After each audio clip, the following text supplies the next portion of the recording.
Olá, gente. Vou aproveitar o assunto sobre a demissão do Joel Pinheiro, né, da Jovem Pan, para me falar um pouco sobre a mídia, a grande mídia de modo geral, né, e falar também do YouTube. Qual é o ponto que eu quero tratar, para ficar bem claro aqui ao longo do nosso diálogo, né? Quero tratar da questão de como essa mídia, ela tem ali um pensamento homogêneo, busca um pensamento homogêneo. Ela não vai colocar pessoas ali para comentaristas, analistas, que fujam desse pensamento homogêneo, né? Não vai ter uma heterogeneidade, não vai ter um pensamento crítico, vai ter sempre ali um pensamento que vai expor aquilo que é do interesse dela, é do interesse dos grupos que a financiam. Por isso que eu sempre digo que essa questão de financiamento é uma questão que a gente tem que sempre ficar de olho, porque você dizer que um grupo que é financiado por alguém não vai estar sujeito aos interesses desse grupo é burrice sua, né? Não tem como eu dizer que isso é uma verdade ou é uma possibilidade. Claro que não. Os grupos empresariais, eles investem para poder obter um retorno, né? Então eles investem ali tanto em candidaturas, como também eles investem na grande mídia. As grandes organizações, elas se inserem ali na grande mídia, assim como se inserem nos poderes dirigentes, né, nos governantes, nos partidos, de modo geral, nas campanhas, para poder impor não, né, para poderem conseguir, né, o apoio necessário para poder manter o sistema, né? Se manterem no poder real, né? Então eles vão aprovar ali, no caso dos poder dirigente, vão aprovar reformas como a reforma da Previdência, reformas trabalhistas, que são do interesse desses grupos empresariais, né? Ficou bem claro, por exemplo, no caso da reforma da Previdência, o interesse desse grupo do grupo dos banqueiros, que é o grupo que vai ser realmente mais beneficiário de empresários, né? Então eles pressionam os governantes, os deputados, né, o presidente, para poder votarem. Só que eles precisam também da grande mídia, né? Então a grande mídia ela vai precisar criar uma narrativa e vai precisar convencer a população, e para isso eles têm que ter um pensamento homogêneo. Todos os analistas que forem lá, todos os economistas, qualquer pessoa de qualquer área, lá os jornalistas, o pessoal da área do direito e analistas políticos que forem lá, vão ser pessoas selecionadas para poder defenderem essa reforma. Então, quando a gente vai assistir num programa qualquer da TV aberta ou Jovem Pan, nem se fala, né? Que é o caso que a gente vai tratar aqui. Eles sempre vão trazer pessoas, comentaristas, analistas, que vão ali defender aquilo. Não importa se é verdade ou se não é, eles vão dar um jeito de usar o conhecimento que eles têm para poder defender aquilo ali. Pegar algumas coisinhas pequenas, às vezes, por exemplo, algum trecho ali que pode ser colocado para poder defender aquilo ali, né? Então, por mais que não seja mentira, vai ser uma coisa extremamente seletiva. Ele vai pegar um artigo ali, uma coisa que vai ser mudada que é relativamente bom, alguma coisa, e vai esquecer, não vai falar nada que seja crítico, né? Isso ficou bem claro, e agora, em relação a essa reforma da Previdência, ficou muito mais claro ainda, né? Então, assim, existem algumas demissões que são feitas ali de jornalistas, de pessoas que são críticas, que apresentam alguma perspectiva crítica sobre questões importantes, né? Então houve essa demissão do Joel Pinheiro.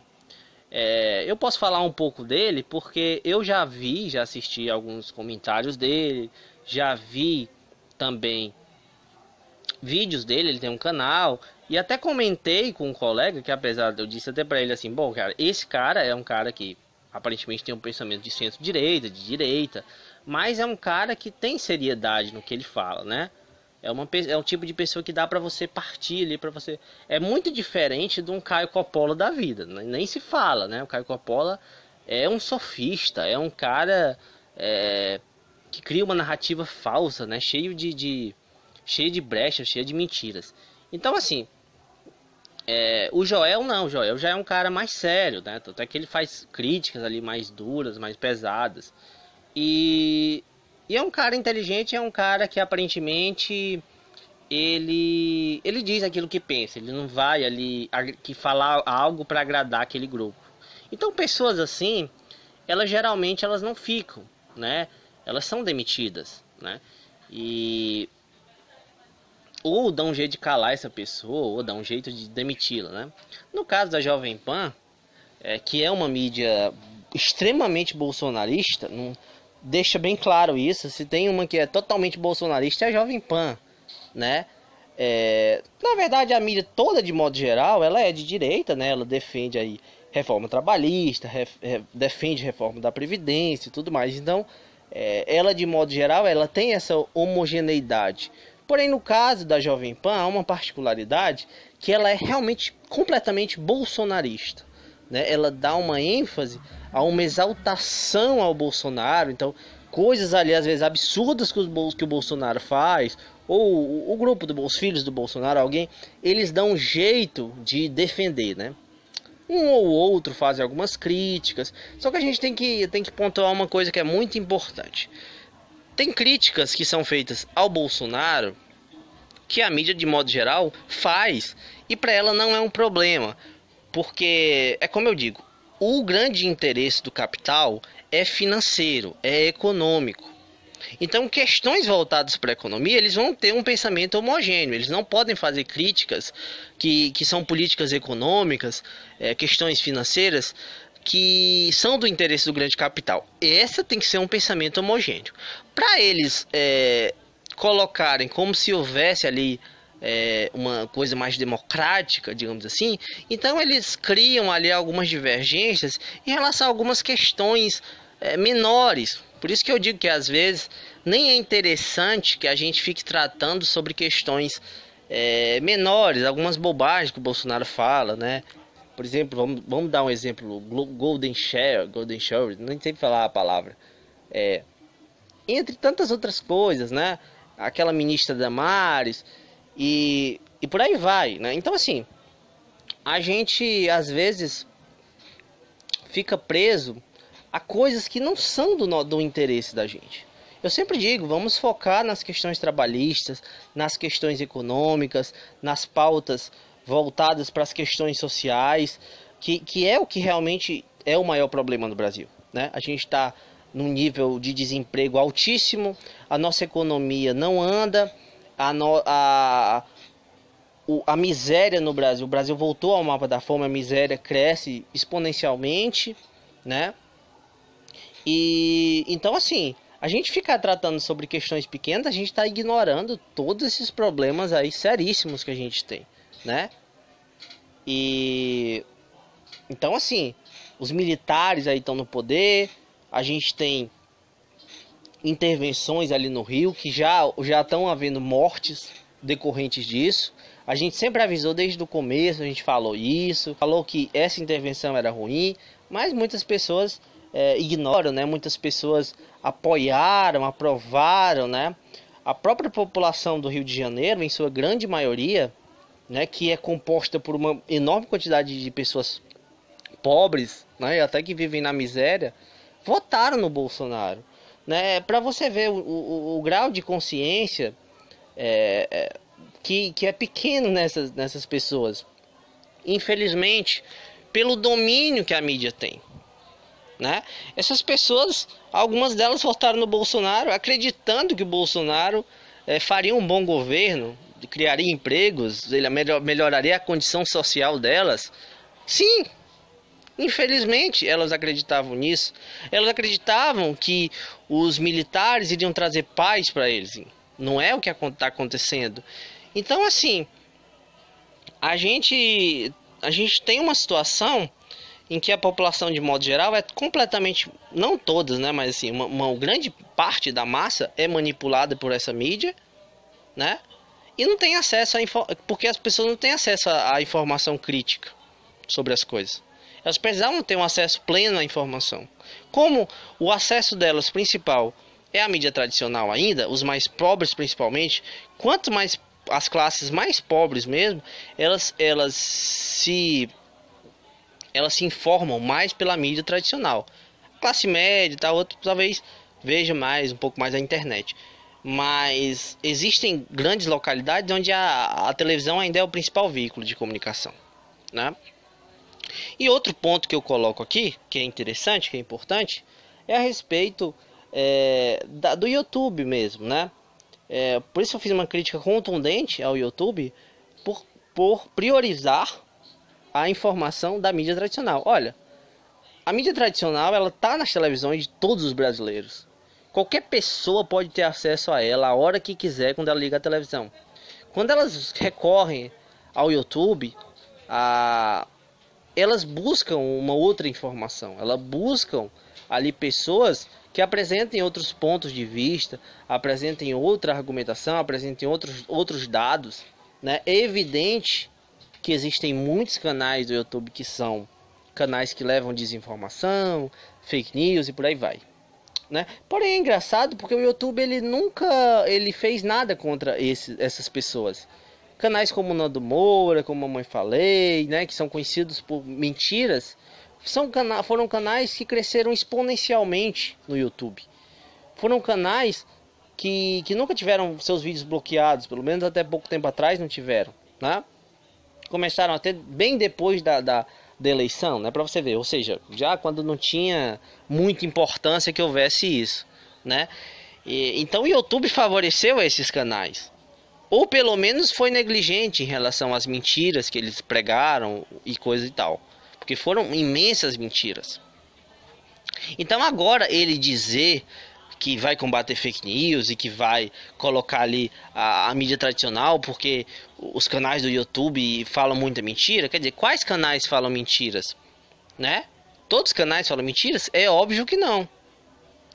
Então assim, ele vai prejudicar não só os canais do YouTube, mas principalmente os consumidores, as pessoas que estão ali buscando a informação por outros meios, porque se elas quisessem ver a informação tradicional, elas iam assistir a televisão, né? Bom, tudo bem, elas poderiam buscar também a mídia tradicional no YouTube, mas não é o que está acontecendo. O YouTube está colocando sempre essa mídia tradicional como opção. Não tá dando a opção, a possibilidade das pessoas poderem ver os outros conteúdos.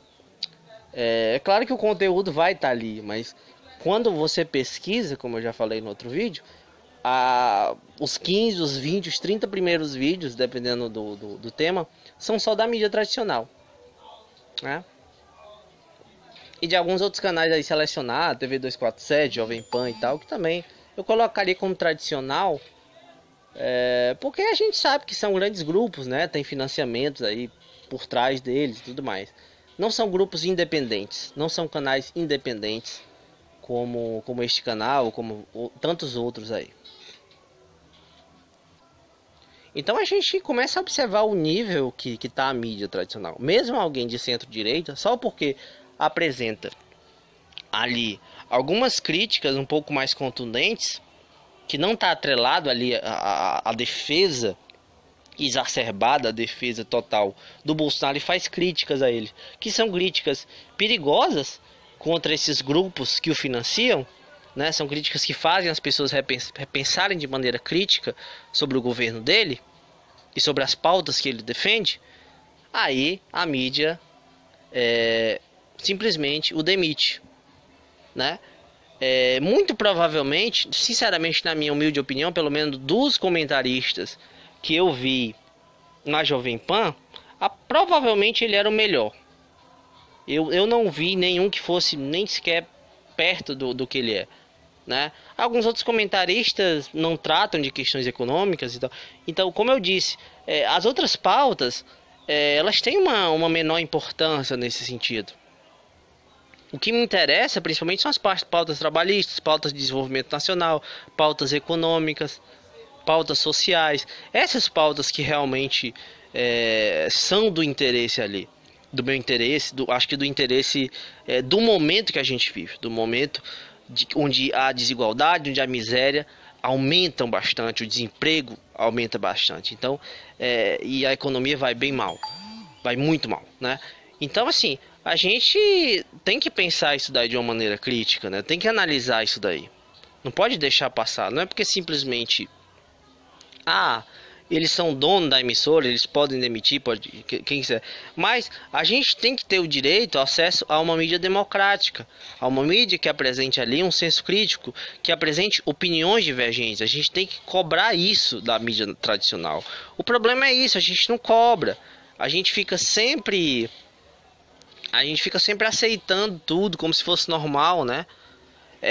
O governo, o Estado, ele regulariza essas mídias, né? Rádio, TV e tudo mais. Então, eu acho que a sociedade como um todo deveria cobrar desses veículos de mídia uma maior seriedade no trabalho deles e fazer críticas contundentes a isso, né? Então é isso, gente. Eu agradeço a todos e até mais.